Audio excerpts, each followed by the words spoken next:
Heart attack आला की फक्त डॉक्टर नाही, तुमचे हे दोन हात पण जीव वाचू शकतात. एखादा माणूस अचानक तुमच्या समोर पडला तर पुढच्या काही मिनिटापासून तुम्ही सुद्धा त्याचा जीव वाचू शकता.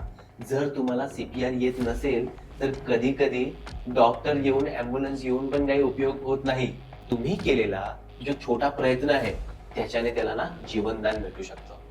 तुम्ही डॉक्टर नसला तरी चालेल, पण सीपीआर येणं खूप गरजेचं आहे. मित्रांनो, काल एक 42 वर्षाचा माणूस अचानक खाली पडला. श्वास नव्हता येत, काही रिस्पॉन्स नाही. घरचे सर्व पॅनिक झाले. पण तिथेच असलेल्या एका मुलाला सीपीआर येत होतं. सो सीपीआर कधी द्यायला हवं? जर व्यक्ती अचानक बेशुद्ध पडला, रिस्पॉन्स देत नाही, श्वास घेत नाही, तर लगेच सीपीआर सुरू करा. सीपीआरची सगळ्यात पहिली स्टेप हृदयाची ठोके बघणं, श्वासोच्छ्वास बघणं. हे 10 सेकंड पर्यंत करायचं आहे.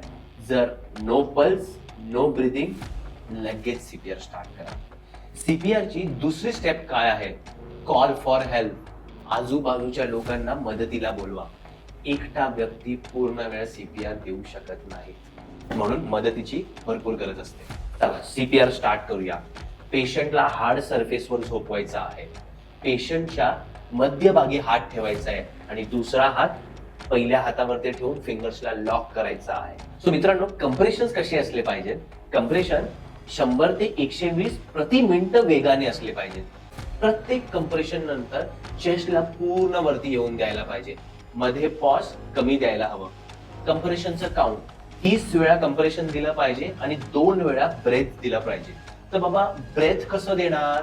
तर नाक दाबायला हवं, चिन टिल्ट करायला हवी, तोंड उघडायला हवं आणि श्वासोच्छ्वास द्यायचा आहे. एक श्वास 1 सेकंडचा असला पाहिजे, असे 2 श्वास द्यायचा आहे. मित्रांनो, हा सीपीआर ऍम्ब्युलन्स येईपर्यंत किंवा डॉक्टर येईपर्यंत पूर्ण वेळ चालू ठेवला पाहिजे. एव्हरी 2 मिनिट्स नंतर कंप्रेशन देणारा व्यक्ती बदलायला हवा. मित्रांनो, चांगला सीपीआर कसा असतो? तर छातीच्या मध्यभागी हात ठेवणं, 100 ते 120 प्रति वेगाने कंप्रेशन देणं, 5 ते 6 सेंटीमीटर पर्यंत खोळेपर्यंत कंप्रेशन देणं, प्रत्येक कंप्रेशन नंतर चेस्टला पूर्णपणे वरती येऊन देणं, सीपीआर मध्ये पॉज न घेणं, हार्ड सरफेसवर देणं, 2 मिनिटांनंतर सीपीआर देणारे व्यक्ती चेंज करणं, ऍम्ब्युलन्स येईपर्यंत सीपीआर चालू ठेवणं, हे सीपीआरचे खरे महत्वाचे लक्षण आहे. सीपीआर करताना बरगड्या मोडू शकतात, पण लक्षात ठेवा, मोडलेल्या बरगड्या जोडू शकतात, पण थांबलेलं हृदय नाही.